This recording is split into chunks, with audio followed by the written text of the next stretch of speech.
মাকে প্রায়ই আমার একটা চিঠি লিখতে ইচ্ছা করে। কাগজে লেবুর মতো সবুজ থেকে ক্রমশই হলদে হয়ে যায় আমার সারাটা দুপুর। চিঠিতে কি লিখবো তা ভাবতে ভাবতে আমি ভাবি মায়ের জিজ্ঞেস করব কোন দুঃখটা মায়ের নরম মনকে বেশি পোড়ায়। তারপর মনে পড়ে আমার মায়ের সবচেয়ে বড় দুঃখ তো আমি নিজে। আমি ছাড়া তো আমার মায়ের দ্বিতীয় বড় আর কোনো দুঃখ নাই। আরো ভাবি, জানতে চাইবো মায়ের শরীরটা কেমন যাচ্ছে। এই আলাপের এক ফাঁকে লিখে ফেলবো মায়ের নিয়ে আমার একদিন পাহাড় দেখতে যাওয়ার শখের কথা। কোমরের ব্যথার কথা লিখে লাভ নাই। প্রতিবার এই প্রশ্নের উত্তরে মা হাসবেন। ওই হাসি অতি সাধারণ, শুকনো হাসি।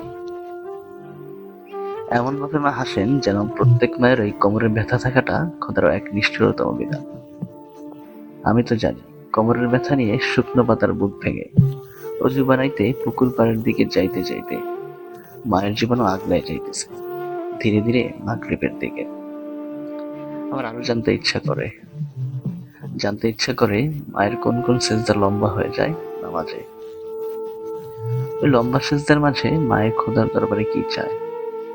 নিশ্চয়ই মৃত্যু চান, আর চান সহি সালামতে কবর দেশে যাইতে, মানে আমার ছাইরা যাইতে চান। মায়ের প্রায়শই একটা চিঠি লিখতে ইচ্ছা করে আমার।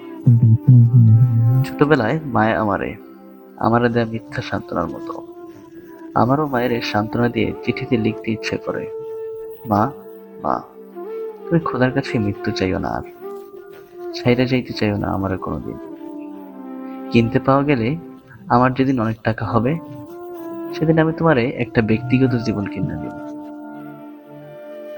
আমার যেদিন অনেক টাকা হবে সেদিন আমি তোমারে একটা ব্যক্তিগত জীবন কিনে দেবো মা।